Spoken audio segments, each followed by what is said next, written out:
36살이 되던 해, 저는 처음으로 삶이 무섭다는 걸 알았습니다. 아침 7시 알람이 울리면 눈을 뜨기가 두려웠죠. 출근길 지하철에서는 사람들 틈에 끼어 숨도 제대로 쉬지 못했고요.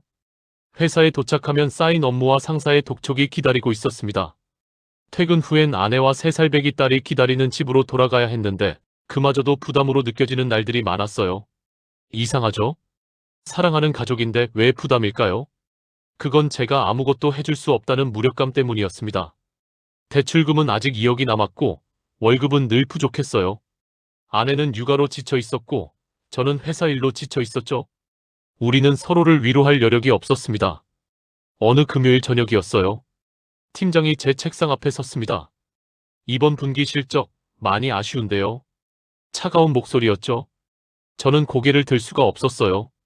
다음 분기엔 좀 더 분발해야 할 것 같은데 알아서 하시길 바랍니다. 알아서 하라는 말. 그 말 속엔 못하면 나가라는 뜻이 숨어 있다는 걸 모를 리 없었죠. 저는 네 하고 대답했지만 목소리가 떨렸습니다. 그날 저녁 집에 가는 발걸음이 무거웠어요. 현관문을 열자 딸아이가 달려왔습니다. 아빠. 환한 미소를 지으며 안기는 딸을 보니 눈물이 날 것 같았어요. 이 아이한텐 제가 세상에서 가장 든든한 아빠일 텐데 사실 저는 지금 무너질 것 같았거든요. 밥 먹어. 아내가 상을 차려놨습니다. 저는 밥을 먹으면서도 맛을 느낄 수가 없었어요. 그저 기계적으로 숟가락을 입에 날랐죠. 왜 그래? 무슨 일 있어? 아내의 물음에 저는 고개를 저었습니다. 아니, 괜찮아. 거짓말이었어요. 괜찮지 않았죠? 하지만 아내에게 제 불안을 털어놓으면 아내까지 불안해질 게 뻔했습니다. 그래서 저는 혼자 삼켰어요. 그날 밤 잠이 오지 않았습니다. 천장을 보며 생각했죠. 나는 왜 이렇게 사는 걸까? 언제까지 이렇게 버텨야 하는 걸까? 답은 없었습니다. 월요일 아침이 왔어요. 주말 내내 쉬었지만 피로는 풀리지 않았습니다. 출근길 지하철은 여전히 사람들로 가득했고 저는 그 속에서 숨이 막혔죠. 회사 근처 골목길을 걷다가 작은 가게 하나를 발견했어요. 간판에 이렇게 쓰여 있었습니다. 할매 반찬. 유리문 너머로 안을 들여다봤죠. 작은 가게 안에 두 분의 할머니가 나무를 다듬고 계셨어요. 새벽부터 일하신 건지 이미 반찬통들이 진열대에 가득 차 있었습니다. 뭔가에 이끌려 문을 열었어요. 어서 오이소. 한 분이 환하게 웃으며 맞아주셨습니다. 주름이 가득한 얼굴이었지만 눈웃음이 따뜻했죠. 저는 진열대를 둘러봤어요. 시금치나물, 콩나물 무침, 멸치볶음, 깍두기, 각종 김치들.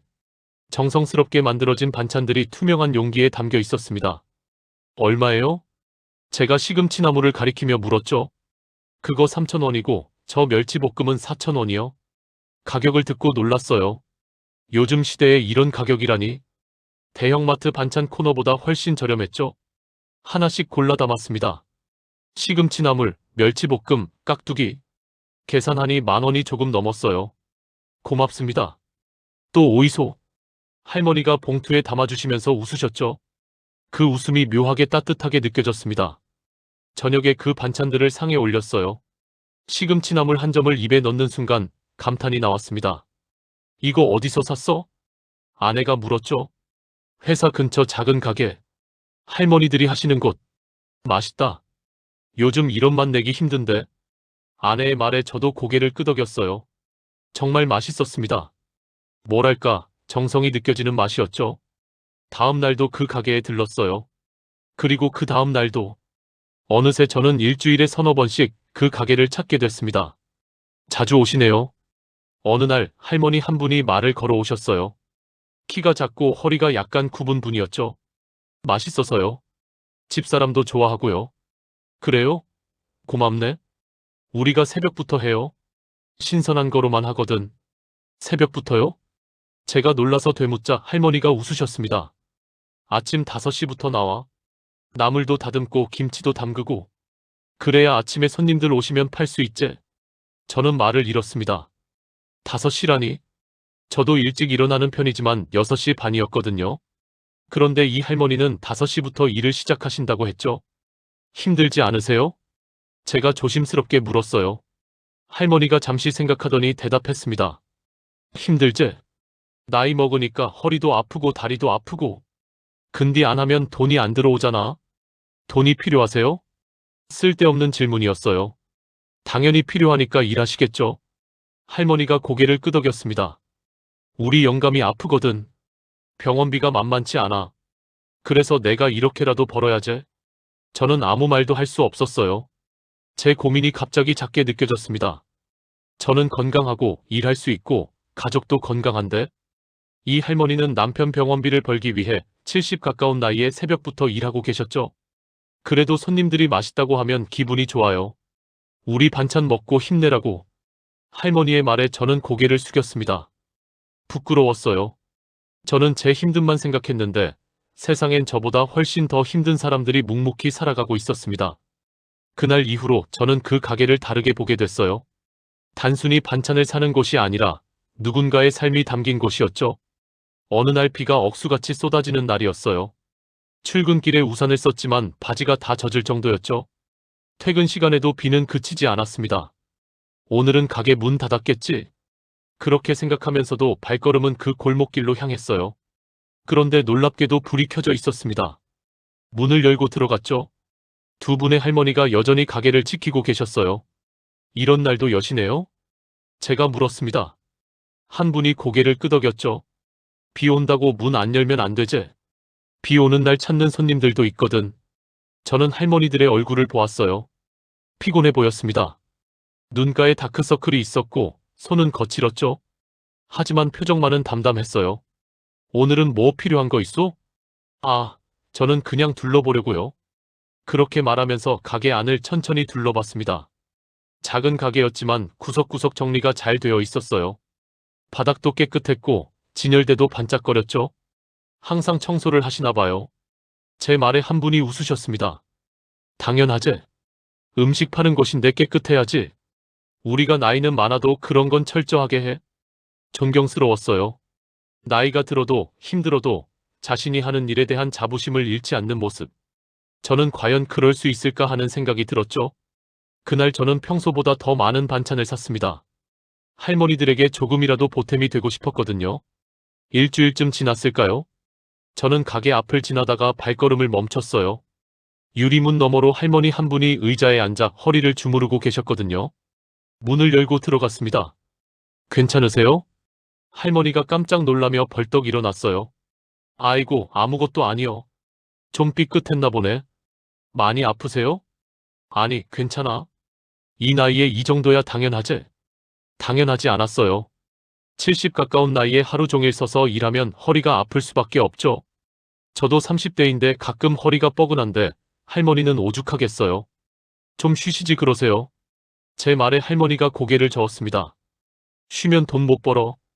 오늘 나물도 다듬어야 하고 김치도 담가야 하고 할 일이 태산이요. 저는 할머니의 손을 봤어요. 주름이 깊게 파인 손. 평생 일만 하신 손이었죠.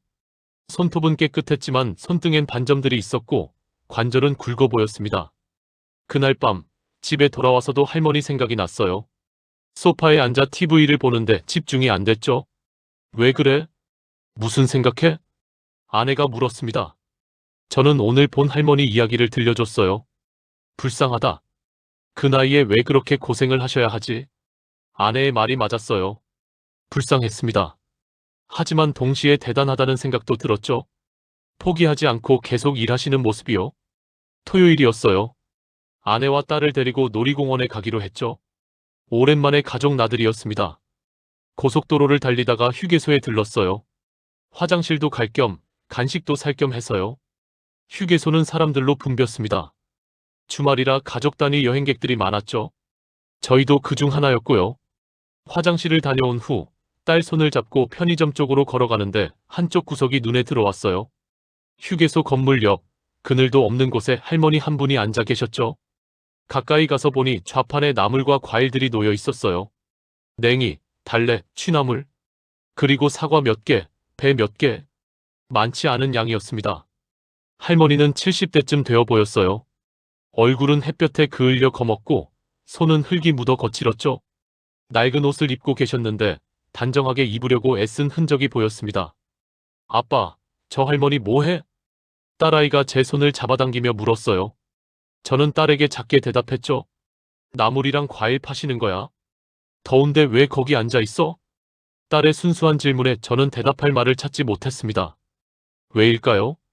돈을 벌기 위해서, 살기 위해서. 하지만 그런 대답을 5살 아이에게 어떻게 설명할 수 있을까요? 저는 할머니께 다가갔어요. 할머니, 이거 얼마예요? 냉이를 가리켰습니다. 할머니가 고개를 들었죠. 눈이 마주쳤어요. 할머니의 눈엔 기대와 불안이 섞여 있었습니다.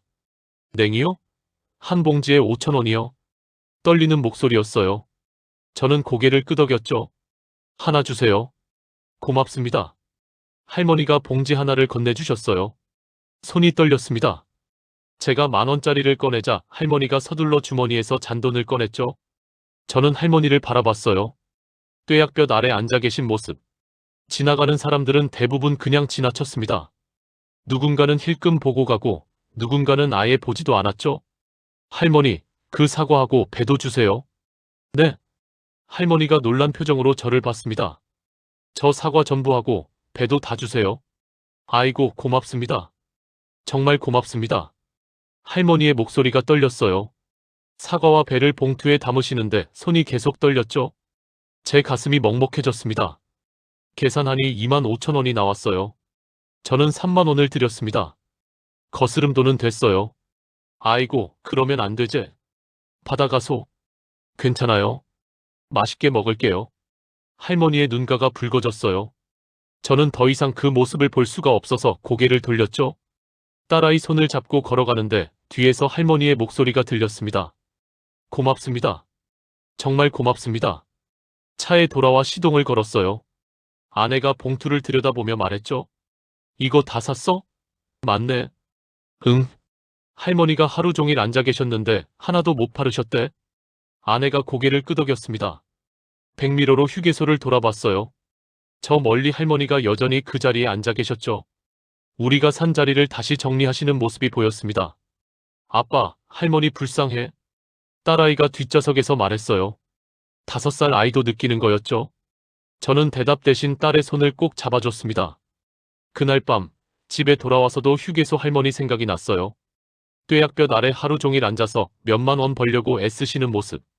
제가 회사에서 힘들다고 징징거릴 때 세상 어딘가에선 그렇게 살아가는 분들이 계셨던 거죠. 월요일 아침 출근길에 다시 반찬 가게를 찾았어요. 휴게소 할머니를 보고 나서 이 가게 할머니들이 새삼 다르게 보였거든요. 문을 열고 들어가니 두 분이 나무를 다듬고 계셨습니다. 저를 보고 환하게 웃으셨죠. 또 오셨네요. 네, 반찬 떨어져서요. 거짓말이었어요. 집에 반찬은 아직 있었습니다. 그냥 할머니들 얼굴이 보고 싶었던 거죠. 저는 진열대를 둘러보다가 할머니들에게 물었습니다. 할머니, 몇 시부터 일하세요? 한 분이 손을 멈추고 대답했어요. 5시. 새벽 5시부터 나와서 준비해. 매일요? 그럼. 하루도 안 빠지고. 우리 둘이 번갈아 가면서 하는데 사실 둘 다 나오는 날이 더 많지? 저는 할머니들을 다시 봤어요. 68세와 72세. 제 어머니보다 나이가 많으셨죠. 그런데 매일 새벽 5시부터 일하신다니? 힘드시겠어요. 그 말밖에 할 수 없었습니다. 할머니 한 분이 웃으셨어요. 힘들지. 근디 손주가 할매 사랑해 하는디 그게 힘이제. 손주요? 그 할머니가 고개를 끄덕였습니다. 우리 딸이 혼자 애 둘 키우거든. 이혼했어? 그래서 내가 학원비라도 보태주려고 이렇게 벌어. 저는 말을 잃었습니다. 이혼한 딸, 2명의 손주. 그 모든 짐을 70이 넘은 할머니가 짊어지고 계셨던 거죠. 다른 할머니도 말씀하셨어요.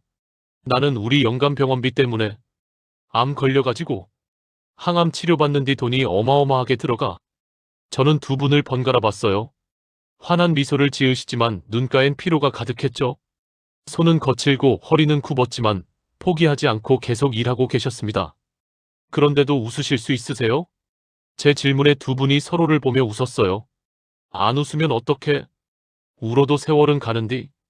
그냥 웃으면서 사는 게 나아. 그날 저는 반찬을 평소보다 더 많이 샀습니다. 할머니들이 만류했지만 제 고집을 꺾지 못했죠. 회사로 걸어가면서 생각했어요. 나는 정말 약한 사람이구나. 제대로 된 고민도 아닌 걸로 힘들어하고 있었구나. 그날 오후 팀장이 제 자리로 왔습니다. 이번 프로젝트 건 다시 검토해봤는데 방향을 전면 수정해야 할 것 같아요. 차가운 목소리였죠. 저는 일주일 동안 밤새워 준비한 자료였는데 전면 수정이라니? 언제까지 가능할까요? 이번 주 금요일까지. 금요일이요? 그럼 사흘밖에 안 남았는데요. 그럼 야근하세요. 주말 근무도 각오하시고. 팀장이 돌아서서 가버렸어요. 저는 모니터를 멍하니 바라봤죠. 사흘. 이걸 사흘 안에 다시 만들라고요. 저녁 늦게까지 일했습니다.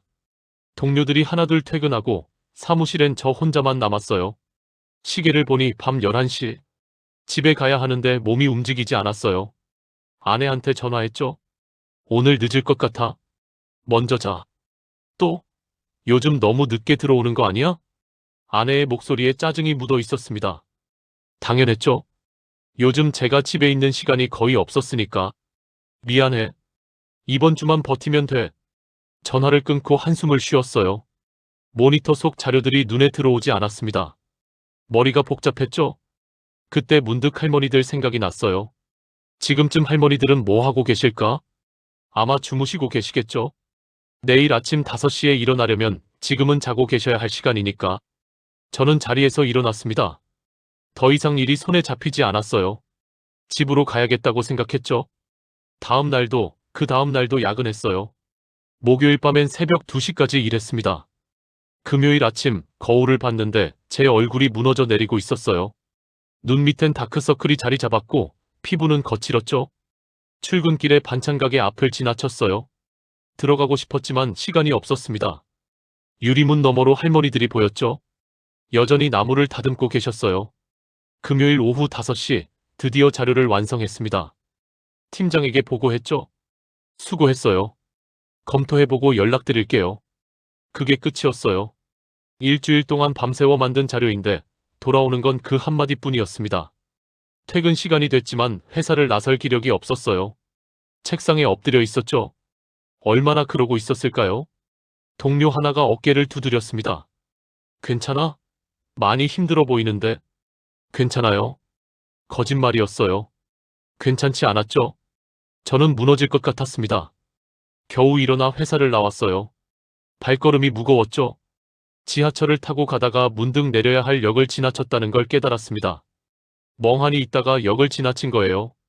다시 되돌아가는 게 귀찮았어요. 그냥 한 정거장 더 가서 걸어갈까 생각했죠. 그러다 문득 떠올랐습니다. 반찬 가게. 그 생각이 들자 무의식적으로 발걸음이 그쪽으로 향했어요. 어두운 골목길을 걸어 가게 앞에 섰습니다. 불이 꺼져 있었죠. 그럴 수밖에요. 지금 밤 8시인데 새벽부터 일하신 할머니들이 이 시간까지 있을 리 없었습니다. 저는 가게 앞에 멈춰 섰어요. 유리문에 비친 제 모습을 봤죠. 초라했습니다. 36살 직장인. 회사에서 갈리지 않으려고 발버둥 치는 사람. 가족을 위해 버티는 사람. 그런데 문득 생각했어요. 할머니들도 버티고 계시는 거잖아. 저보다 훨씬 더 힘든 상황에서 훨씬 더 나이 드신 몸으로.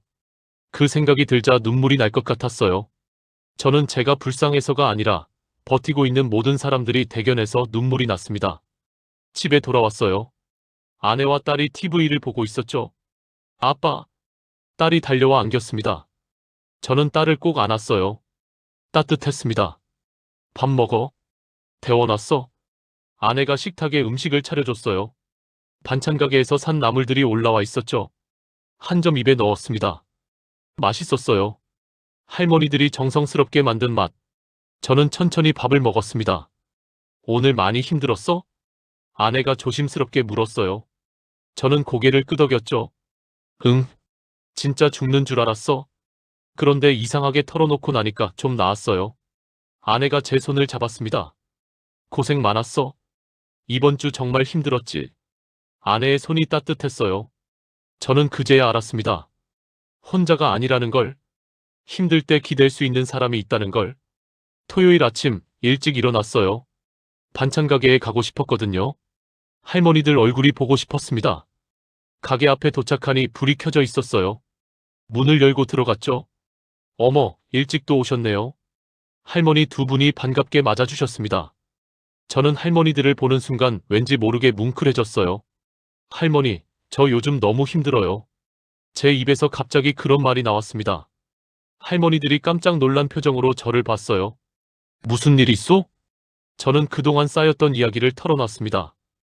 회사 일이 힘든 것, 가족한테 미안한 것, 미래가 불안한 것, 모든 걸 쏟아냈어요.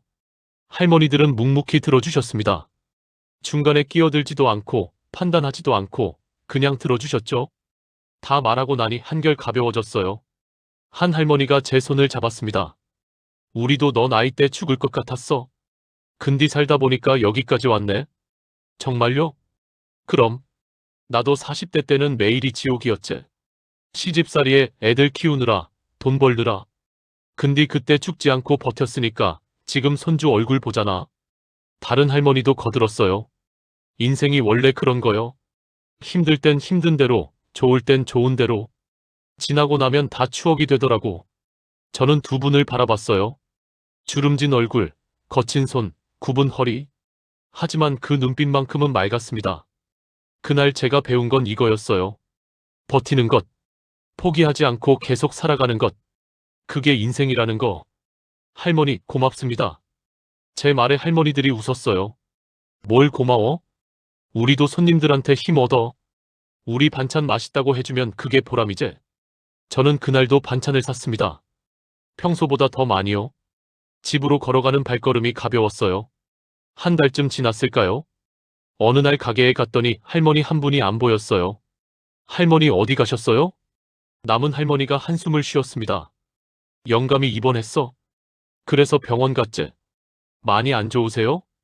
암이 재발했나 봐. 의사가 이제 얼마 안 남았대. 저는 말을 잃었습니다. 할머니가 그렇게 힘들게 일해서 번 돈으로 병원비를 냈는데 결국 이런 결과라니? 그래도 할머니는 오늘도 일하러 나오셨네요. 남은 할머니가 쓸쓸하게 웃었어요. 나오지 뭐. 안 나오면 돈이 안 들어오는디. 그 친구 병원비도 내야 하고 나도 먹고 살아야 하고. 저는 할머니의 얼굴을 봤어요. 평소보다 훨씬 지쳐 보였습니다. 혼자서 모든 일을 다 해야 하니까요. 제가 뭐 도와드릴 거 없을까요? 아니요. 괜찮아. 그냥 손님들이 많이 와주면 그게 도움이지. 저는 그날 반찬을 많이 샀어요. 할머니가 만류했지만 제 고집을 꺾지 못했죠. 집으로 돌아오는 길에 계속 생각했습니다. 제가 할 수 있는 게 뭐가 있을까? 그날 밤 아내와 상의했어요. 그 할머니들한테 뭔가 해드리고 싶은데 뭐가 좋을까? 아내가 잠시 생각하더니 말했습니다. 생일이 언제인지 알아봐. 생일에 작은 파티라도 해드리면 어떨까? 좋은 생각이었어요. 저는 다음날 할머니께 조심스럽게 물어봤습니다. 할머니, 생신이 언제세요? 생신? 왜 그런 걸 물어봐? 그냥 궁금해서요. 할머니가 웃으며 대답했어요. 다음 주 화요일이요. 근디 생일이 뭐 대수라고. 이 나이에는 그냥 지나가는 날이지. 아니에요. 중요하죠. 저는 마음속으로 계획을 세우기 시작했습니다. 일주일 동안 준비했어요. 아내와 함께 케이크를 주문하고 꽃다발도 준비했죠. 동네 단골 손님 몇 분에게도 연락했습니다. 할머니 생일 파티를 해드리고 싶다고요. 생일 당일 저는 일찍 퇴근했어요. 팀장이 의아한 눈으로 봤지만 신경 쓰지 않았습니다. 오늘은 할머니가 더 중요했거든요. 저녁 6시 가게 문을 열었어요. 할머니 두 분이 정리를 하고 계셨죠. 할머니. 제 목소리에 두 분이 고개를 들었습니다. 그 순간 뒤에 숨어있던 사람들이 우르르 들어왔어요. 아내와 딸, 그리고 단골 손님 5명. 생신 축하드립니다. 우리가 일제히 외쳤죠. 할머니들이 깜짝 놀란 표정으로 우리를 봤어요. 이게 무슨 일이요? 생일 파티요? 할머니 생신이잖아요. 딸아이가 꽃다발을 건넸습니다. 할머니가 떨리는 손으로 꽃다발을 받았어요. 그 순간 할머니의 눈에서 눈물이 흘러내렸습니다. 아이고, 이런 것까지 준비하고. 고맙네, 정말 고맙네. 케이크를 꺼내 초를 켰어요. 생신 축하합니다. 다 노래를 불렀죠. 할머니는 계속 눈물을 닦으며 웃고 계셨습니다. 소원 빌고 초 불어요. 할머니가 눈을 감았어요. 잠시 후 조용히 눈을 뜨고 초를 불었죠. 우리 모두 박수를 쳤습니다. 무슨 소원 비셨어요? 딸아이가 물었어요. 할머니가 딸의 머리를 쓰다듬으며 말했습니다. 우리 영감이 아프지 않았으면 좋겠다고 빌었어. 그리고 너희들 모두 건강했으면 좋겠다고. 할머니의 말에 모두가 조용해졌어요. 자신의 소원이 아니라 다른 사람들의 행복을 바라는 할머니. 저는 코끝이 찡해졌습니다. 케이크를 나눠 먹으며 이야기꽃을 피웠어요. 할머니들의 젊은 시절 이야기, 손님들의 일상 이야기. 작은 가게는 웃음소리로 가득 찼죠. 1시간쯤 지났을까요? 사람들이 하나둘 돌아가고 저희 가족과 할머니들만 남았어요. 오늘 정말 고마웠어요. 이런 생일은 처음이요. 할머니가 제 손을 꼭 잡았습니다. 저야말로 고맙죠? 할머니들한테 배운 게 너무 많아요. 우리한테 뭘 배워? 저는 잠시 생각했어요. 그리고 천천히 말했습니다. 버티는 법이요. 힘들어도 포기하지 않고 계속 가는 법. 웃으면서 살아가는 법. 할머니들이 서로를 보며 웃었어요. 그게 별건가 싶지만 그게 인생이요. 버티다 보면 좋은 날도 오더라고. 그날 밤 집에 돌아와 침대에 누웠어요. 오늘 본 할머니의 눈물, 할머니의 웃음. 모든 게 마음속에 남았습니다. 그 후로 제 일상이 조금씩 달라지기 시작했어요. 회사에서 힘든 일이 있어도 예전처럼 무너지지 않았습니다. 할머니들 생각을 했거든요. 70이 넘은 나이에도 새벽부터 일하시는 분들. 그분들에 비하면 제 힘듦은 아무것도 아니었죠. 팀장이 또 무리한 요구를 했을 때도 달라졌어요. 팀장님, 이건 현실적으로 불가능한 일정입니다. 정확한 작업 시간을 산정해서 다시 보고 드리겠습니다. 예전에 저였다면 그냥 네 하고 받아들였을 거예요. 하지만 이제는 아니었죠. 제대로 말할 수 있게 됐습니다. 팀장이 의외라는 표정을 지었어요. 하지만 결국 제 의견을 받아들였죠. 집에서도 달라졌습니다. 아내와 더 많이 대화했어요. 제 힘든 점도 솔직하게 털어놓고 아내의 힘든 점도 들어줬죠. 어느 날 저녁 아내가 말했습니다. 요즘 많이 달라진 것 같아. 뭔가 단단해진 느낌? 그래? 응. 예전엔 늘 불안해 보였는데 요즘은 중심이 잡힌 것 같아. 아내의 말이 맞았어요. 저는 중심을 잡았습니다. 할머니들을 보면서요. 한 달쯤 지났을 때 가게에 갔더니 할머니 두 분이 다 계셨어요. 병원에 계셔야 할 할머니도 가게에 나와 계셨죠. 할머니, 괜찮으세요? 병원은요? 할머니가 쓸쓸하게 웃었어요. 영감이 어제 갔어. 조용히 잠들듯이 갔지. 저는 말을 잃었습니다. 그렇게 열심히 돌보시던 할아버지가 돌아가셨다니. 제가 뭐라 위로를 드려야 할지 몰라 그냥 서 있었어요. 할머니가 제 손을 잡았습니다. 괜찮아. 이제 편히 쉬라고 보냈어. 더 이상 아프지 말고. 할머니의 손이 차가웠어요. 그런데 목소리는 담담했죠. 그래도 오늘 나오셨네요. 안 나올 수가 있나? 장례는 간소하게 치르고 왔어. 집에 혼자 있으면 자꾸 생각나더라고. 그래서 나왔지. 옆에 있던 다른 할머니가 거들었어요. 내가 혼자 있으라고 했는데 안 듣네. 고집이세. 두 할머니가 서로를 보며 쓸쓸하게 웃었습니다. 오랜 세월 함께 일한 동료, 아니 전우 같은 사이였죠. 저는 그날 오래 가게에 있었어요. 할머니들과 이야기를 나누면서요. 할아버지 이야기, 젊은 시절 이야기, 앞으로의 이야기. 이제 어떻게 하실 거예요? 제 질문에 할머니가 대답했습니다. 어떻게 하긴. 계속 살아야지. 영감 목까지 열심히 살아야지. 그 말에 저는 고개를 숙였어요. 평생을 함께한 남편을 잃었는데도 할머니는 살아가야 한다고 말했습니다. 삶은 멈추지 않으니까요. 며칠 후 가게에 가니 할머니가 전보다 더 바쁘게 움직이고 계셨어요. 할머니, 너무 무리하시는 거 아니에요? 아니요. 바쁜 게 좋아. 가만히 있으면 자꾸 생각나거든. 바쁘게 움직이면 덜 외로워. 저는 할머니의 뒷모습을 봤어요. 작은 체구, 굽은 허리. 하지만 그 모습이 그 어느 때보다 크게 보였습니다. 그해 겨울이 왔어요. 날씨가 추워지자 가게 손님이 줄었습니다.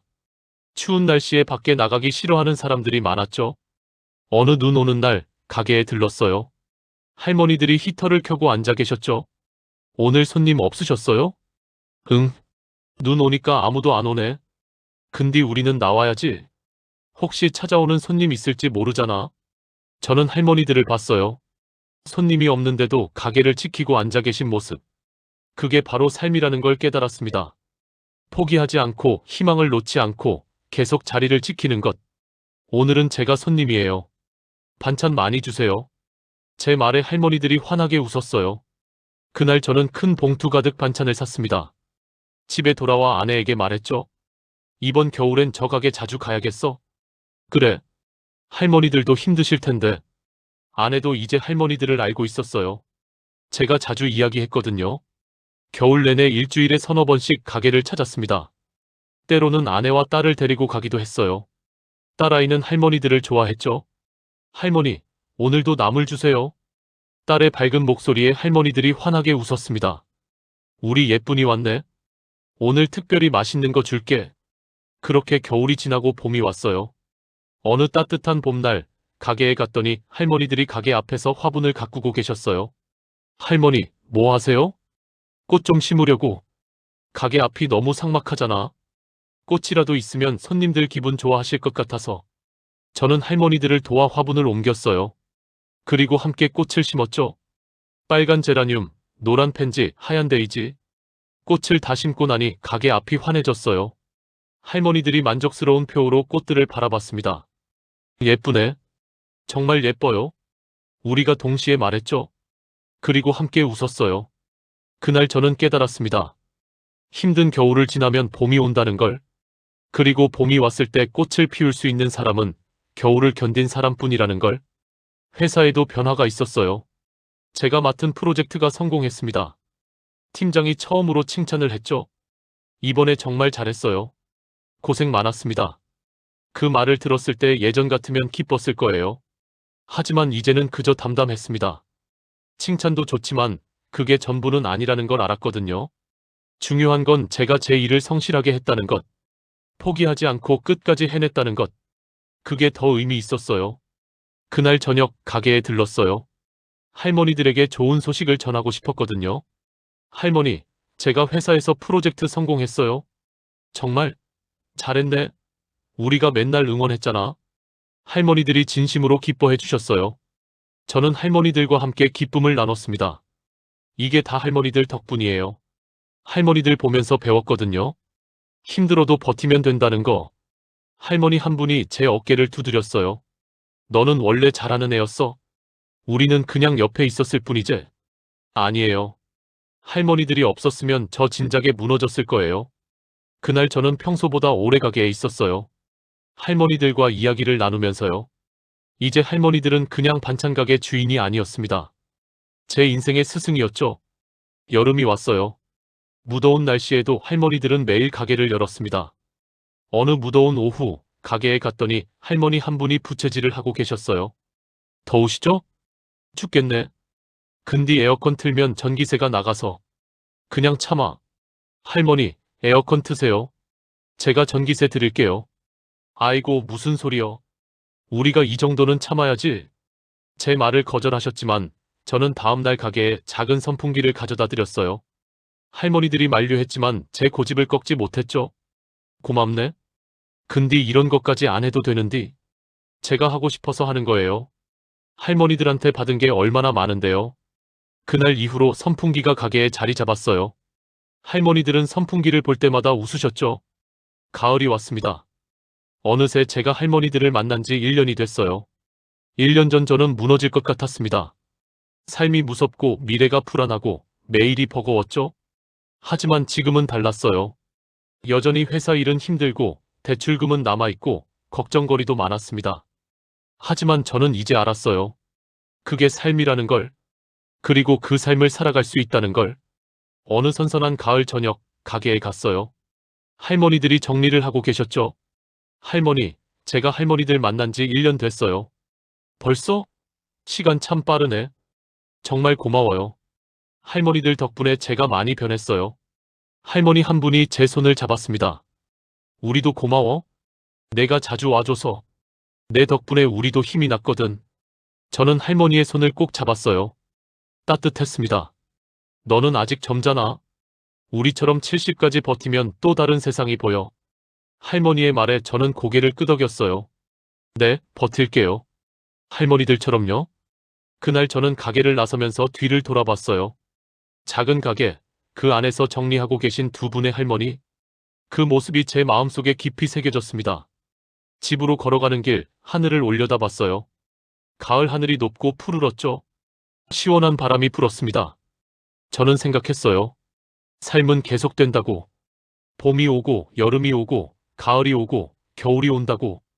그리고 그 모든 계절을 견디는 사람들이 있다고. 할머니들처럼요. 집에 도착했어요. 현관문을 열자 딸아이가 달려왔습니다. 아빠. 저는 딸을 안아 올렸어요. 딸이 제 목에 팔을 감았죠. 아빠, 오늘 유치원에서 그림 그렸어. 할머니들이랑 아빠 그렸어. 정말? 아빠한테 보여줘. 딸이 그린 그림을 봤어요. 작은 가게 앞에 두 분의 할머니와 제가 서 있었죠. 서툰 솜씨였지만 따뜻한 그림이었습니다. 예쁘다. 아빠가 잘 간직할게. 그날 밤 딸의 그림을 벽에 걸어놨어요. 그리고 그 그림을 보며 생각했습니다. 저는 이제 알아요. 삶이 뭔지, 버티는 게 뭔지, 그리고 함께 살아간다는 게 뭔지 할머니들이 가르쳐 주셨거든요. 새벽 5시부터 일어나 나무를 다듬으시고 손님들을 반갑게 맞이하시고 힘들어도 웃으시는 할머니들. 70이 넘은 나이에도 포기하지 않고 누군가를 위해 살아가시는 할머니들. 그분들이 바로 이 시대의 영웅이었습니다. 다음 날 아침 출근길에 가게 앞을 지나쳤어요. 아직 문을 열기 전이었지만 안에 불이 켜져 있었죠. 할머니들이 오늘도 새벽부터 준비하고 계신 거였어요. 저는 잠시 멈춰섰습니다. 그리고 마음속으로 말했어요. 할머니, 오늘도 고생하세요. 저도 오늘 하루 열심히 버티겠습니다. 그리고 회사로 향했습니다. 발걸음이 가벼웠어요. 이제 저는 알아요. 힘들 때 어떻게 해야 하는지. 할머니들처럼 웃으면서 묵묵히 하루하루 버티면 된다는 걸. 그렇게 살다 보면 언젠가 저도 할머니들처럼 누군가에게 힘이 되는 사람이 될 수 있을 거예요. 재밌게 들으셨다면 좋아요와 구독하기 부탁드립니다. 오늘도 건강하고 즐거운 하루 되세요. 들어주셔서 감사합니다.